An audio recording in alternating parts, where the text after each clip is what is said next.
Zikir pun harus khusyuk. Sebenarnya bukan hanya sholat dan zikir, amal-amal yang lain, baca Quran juga. Nah pertanyaannya, bagaimana? Ya, ada 5 jurus lah kita sederhanakan. Nah yang pertama, sholat yang khusyuk itu mesti dimulai dari niat yang ikhlas. Ya, rukun pertama, kalau kita lihat sholat ada 13 rukunnya, yang pertama itu niat, tanamkan. Bagaimana dalam hati kita tanamkan sebelum sholat? Ya Allah, aku sholat ini untuk mencari ridhomu. Aku sholat ini untuk mencari cintamu. Tanamkan. Nah kalau ini kita tanamkan, mudah-mudahan kalau orang yang selalu ingin dicintai, ingin disayang, mudah-mudahan setelah sholat itu nanti dia akan melakukan perbuatan-perbuatan yang dicintai oleh Allah Subhanahu Wa Taala. Demikian. Bukan hanya sholat, termasuk juga sedekah. Ya Allah, aku bersedekahnya untuk mencari cintamu. Aku berwudu ini untuk mencari cintamu. Aku berzikir ini untuk mencari cintamu. Semua amal ya Allah aku untuk mencari cintamu. Jadi oleh karena itu apa saja tanamkan sebelum kita beramal. Innamal a'malu binniyat. Nah, makanya mulai sekarang siapkan waktu. Apakah 2 menit atau 1 menit sebelum sholat. Ya Allah, aku ingin sholat ini, sholat zuhur, sholat asar, sholat maghrib, sholat malam, sholat duha. Ini untuk mencari cintamu ya Allah. Sudah. Sebelumnya, ya, baru udah masuk, udah terasa nyaman, baru takbir. Allahu, sampai nyaman dulu, sampai masuk dulu, baru. Jangan belum masuk, udah takbir nanti. Jadi kacau, ini ibarat pesawat landingnya itu, nah, runway-nya bagus. Kalau runway-nya bagus, nanti take off-nya pun bagus. Tapi kalau runway-nya nggak bagus, nanti grebek, jatuh lagi, nyungsep. Nah begitu kalau udah niatnya nggak bagus, begitu Allah Akbar langsung blank. Semua yang lupa langsung teringat, yang hilang ketemu. Sampai pepatah mengatakan, kalau Anda kehilangan sesuatu, carilah dalam sholat. Pasti ketemu. Nah, Allahu Akbar nampak semua. Kalau lagi ujian itu, jawabannya dalam sholat nanti ketemunya. Nah, pengalaman nggak? Ya saya juga dulu begitu, tapi mudah-mudahan sekarang tidak lagi ya. Nah jadi demikian, tanamkan, itu paling pertama menentukan. Kalau sudah runway-nya bagus, pesawat itu jalannya bagus, baru take off-nya pun bagus. Maka mulai sekarang tanamkan, ya Allah, aku sholat ini mencari cintamu, agar disayang olehmu. Udah, nanti masuk tuh dia, nah baru kita bisa lanjutkan seterusnya. Nah itu yang pertama. Nah yang kedua, nah latihanlah kita melakukan segala rangkaian sholat itu dengan yang terbaik. Wudu yang terbaik. Nabi mengatakan fa'ahsinil wudu atau fa'asbiril wudu. Terbaik wudu itu. Bukan sekedar wuduan. Kadang-kadang kita wuduan. Ya, sekedar lempar aja air. Ya. Kadang-kadang rambutnya cuma 3 lembar begitu. Ada begitu. Jadi, ya. Ya begitulah. Kadang-kadang kaki gitu juga begitu. Nah, jadi wudu yang sempurna, pakaian yang sempurna. Ya, dalam ayat dikatakan ya bani Adam khudzu zinatakum inda kulli masjid. Pakai yang terbaik ketika mau kita sholat pakaiannya. Waktu-waktu yang terbaik di awal waktu. Bagi laki-laki di tempat yang terbaik, yaitu di masjid. Bagi wanita di awal waktu. Dari wanita yang sholat di awal waktu itu sama dengan laki-laki sholat di masjid, sama. Bahkan perempuan itu lebih baik memang di rumah. Kalau misalnya ke masjid khawatir ada timbul fitnah, di rumah nggak apa-apa, sambil jaga rumah. Nah, jadi pahalanya itu pahala jaga rumahnya. Jadi 27 lebihnya itu karena jaga rumahnya dan tepat waktunya. Tapi kok di rumah juga lalai-lalai juga yang nggak dapat gitu loh. Jadi kalau perempuan sholat tepat waktu di rumah itu nilai sama dengan laki-laki yang sholat di masjid. Jadi nggak usah ibu-ibu iri, sama asal tepat waktu. Jangan terlambat. Kalau terlambat, karena Nabi mengatakan, ya afdalul a'mali illallah.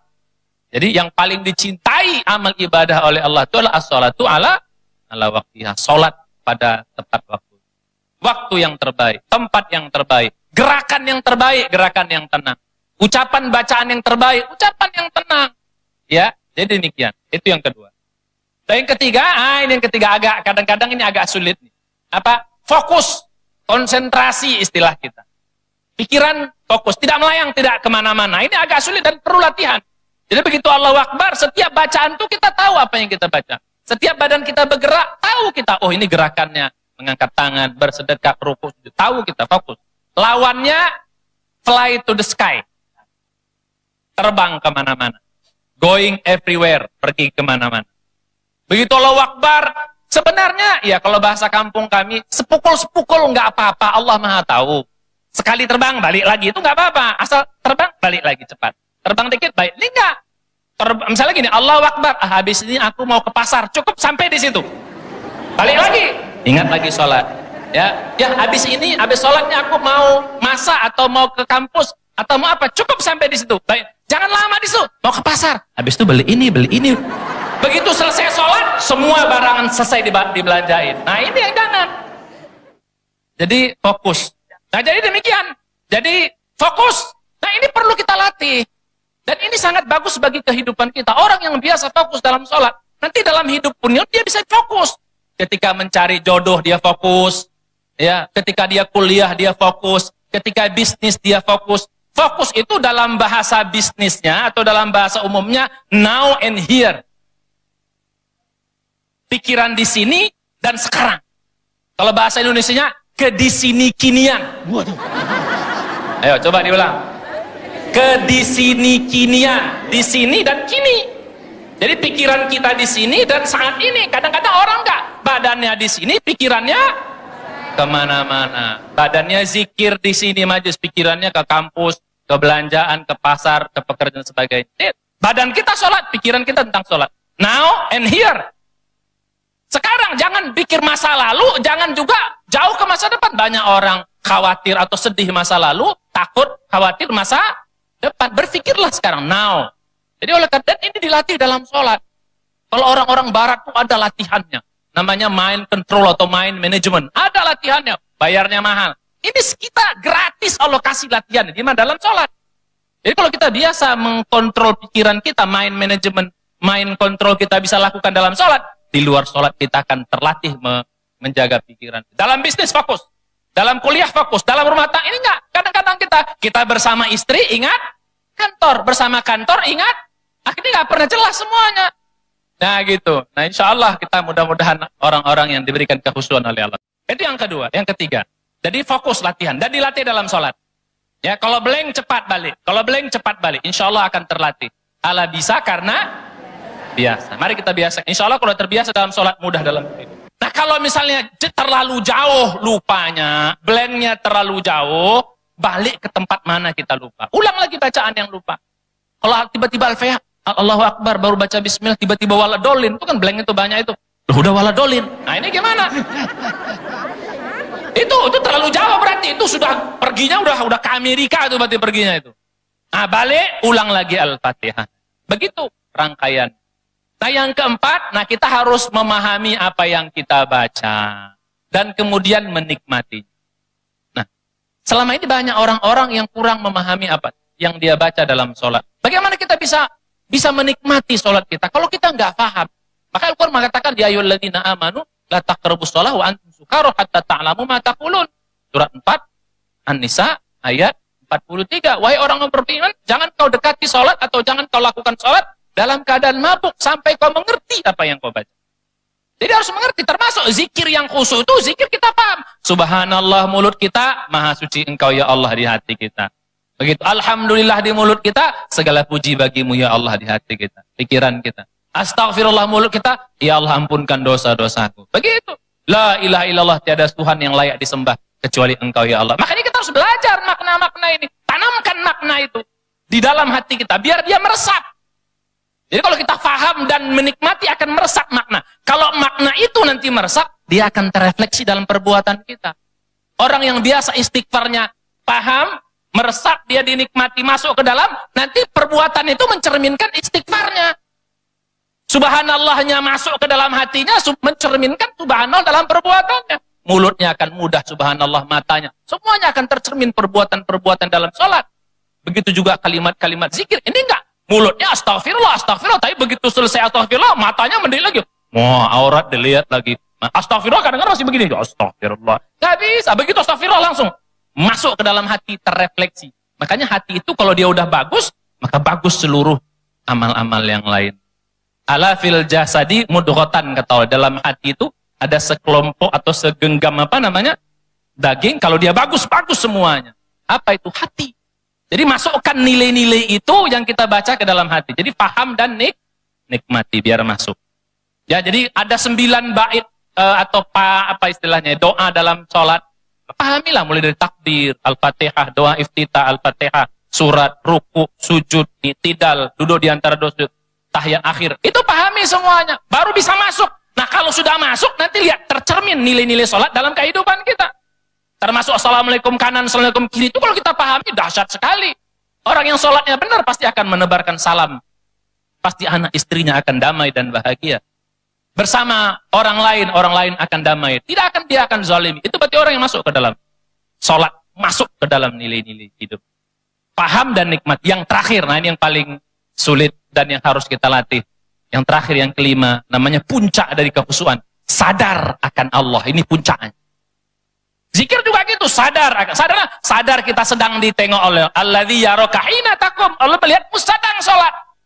Jadi kita orang yang zikir yang khusyuk, puncaknya itu dia sadar sedang ditengok oleh Allah, sedang dihawasi, sedang ditatap oleh Allah. Ini puncak yang kelima, sadar. Nah, ini berat dan mesti kita latih. Jadi sedang sholat, sadar ditengok Allah, sadar kita sedang jumpa. Nah, kalau dalam sholat kita biasa sadar ditengok Allah, sadar diawasi, sadar untuk diperhatikan, insya Allah di luar sholat pun akan terbawa nanti. Oh ya, baru jumpa tadi, baru dilihat Allah. Di luar sholat harapannya pun kita sadar terus dilihat dan ditatap, diawasi oleh Allah. Tapi kalau di dalam sholat aja kita tidak sadar akan Allah, apalagi sedang sholat men, bu, sedang sholat, nggak sadar Allah, apalagi di luar sholat. Sedang dalam ibadah aja nggak sadar Allah, apalagi sedang tidak. Ini bahayanya. Makanya pantas Nabi mengatakan, kalau sholatnya rusak yang lain. Sedang di hadapan Allah saja, dia pikirannya kemana-mana, hatinya nggak pernah sadar ditengok oleh Allah, apalagi sedang zikir aja nggak sadar dia ditatap oleh Allah, apalagi sedang tidak zikir. Tapi kalau sedang zikir, ingat ditatap Allah, dilihat Allah, diperhatikan Allah, sedang sholat begitu. Di luar sholat akan berzikir terus kita. Makanya sholat dan zikir itu tidak pernah lepas. Setelah sholat zikir, habis sholat zikir, habis zikir sholat. Lihat, fa idza qadaitumus shalah fadhkurullaha qiyaman wa qu'udan wa 'ala junubikum. Surat 4 103. Dan surat As-Sabih juga gitu. Ya, wa dzakara asma rabbih fasalla. Setelah zikir, kemudian dia salat. Inilah hidup kita. Jadi yang paling berat yang kelima. Apa yang terakhir? Sadar apa? Sadar dilihat, sadar dihawasi, sadar. Ini puncak daripada iman. Inilah namanya ihsan. Puncak daripada iman. Namanya apa? Ihsan. Anta'budallah ka'annaka tarah, fa illam takun tarah, fa innahu yarab. Kau ibadah seolah-olah kau melihat Allah. Kalaupun kau tidak merasa melihat Allah, kau yakin kau sedang ditatap oleh Allah, kau sedang dilihat. Inilah puncak iman. Namanya ihsan. Apa ihsan? Anta'budallah ka'annaka tarah, fa illam takun tarah, fa innahu yarab. Seolah-olah kau melihat Allah. Kalau tidak, kita yakin kita sedang diperhatikan oleh Allah Subhanahu wa taala. Mudah-mudahan kita semua di tempat ini akan diberikan kekhusyuan oleh Allah. Kalau sudah khusyuk, baru doa-doanya akan diijabah, akan ditolong oleh Allah, dimudahkan segala urusannya. Hatinya selalu dibuat dekat dengan Allah Subhanahu wa taala. Bahkan nanti pun seperti kata Ustaz Arifin tadi, matinya pun akan dimatikan dalam keadaan husnul khatimah. Makanya doa kita dalam sholat itu iyyaka na'budu wa iyyaka nasta'in sampai ihdinas siratal mustaqim siratal ladzina an'amta 'alaihim ghairil maghdubi 'alaihim waladdallin. Amin itu juga rangkaian mati dalam keadaan husnul khatimah.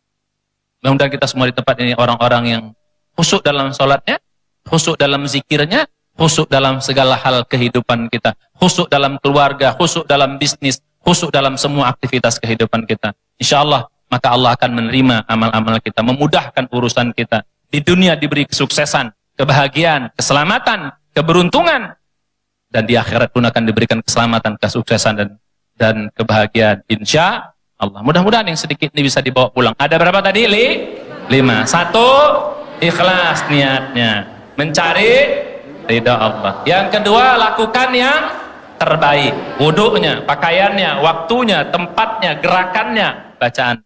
Yang ketiga, fokus. Apa fokus bahasa ininya? Now and here. Bahasa Indonesianya kedisini-kinian. Di sini and kini, ke di sini kinian. Now and here. Keempat, pahami bacaannya dan nikmati. Masukkan maknanya ke dalam hati supaya dia nanti terrefleksi dalam kehidupan.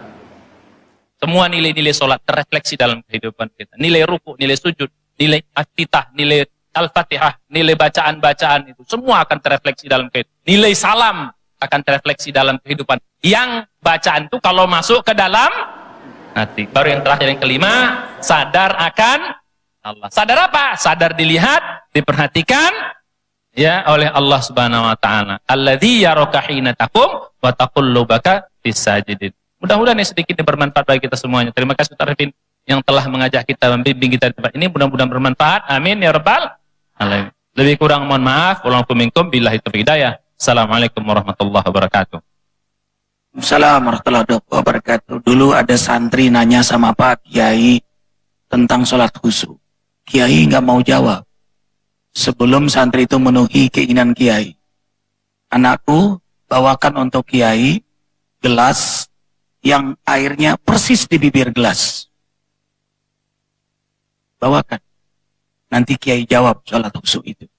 Wah, mendengar itu santri ini semangat ya. Jadi setiap Kiai itu duduk ngajar, beliau bawakan. Tapi selalu kurang. Karena tersenggol dikit, jatuh, jadi kurang. Atau bibir gelas kan? Jadi persis benar. Ya kurang terus. Berkali-kali, berbulan-bulan, bahkan bertahun-tahun nggak bisa penuh. Selalu kurang. Karena maunya agak jauh dari dapur menuju majelis Kiai. Tapi karena dia belajar terus, kalau di sini tersenggol jatuh, kalau di sini miring. Dia pelajari. Akhirnya ia bisa. Persis. Nah, kata Kiai, beginilah cara untuk khusyuk itu. Harus ada mujahadah, kesungguhan belajar, kesungguhan menuntut ilmu, lalu semangat memperbaiki sholat, lalu semangat berakhlak mulia. Karena akhlak di luar sholat menentukan sholat. Sayyidina Ali berkata, orang yang berbohong tidak akan khusyuk dalam sholatnya. Walaupun dia menguasai ilmu sholat, nggak bakal khusyuk. Karena bohongnya menjadi hijab dalam sholat. Qad aflahal mu'minun alladzina hum fi salatihim khashi'un walladzina hum 'anil lagwi mu'ridun. Orang kalau sudah khusyuk, hal yang tidak bermanfaat dia tinggalkan. Mohon keikhlasan ikhwah membacakan Al-Fatihah untuk keberkahan masjid rest area ini. Yang mewakafkannya, yang membangunnya diberkahi oleh Allah. Al-Fatihah. Na'udzubillahi minasyaitonirrajim. Bismillahirrahmanirrahim. Alhamdulillahirabbil alamin arrahmanir rahim maliki yaumiddin. Iyyaka na'budu wa iyyaka nasta'in ihdinas siratal mustaqim siratal ladzina an'amta 'alaihim ghairil maghdubi 'alaihim waladdallin. Berkahi kami semua ya Allah. Berkahi keluarga kami, berkahi rest area 72, berkahi masjid kami, berkahi seluruh kaum muslimin muslimat. Subhana rabbika rabbil izzati amma yasifun, salamun alal mursalin, alhamdulillahirabbil alamin. Kafaratul majlis, subhanakallahumma bihamdika, asyhadu an la ilaha illa anta, astaghfiruka wa atubu ilaik.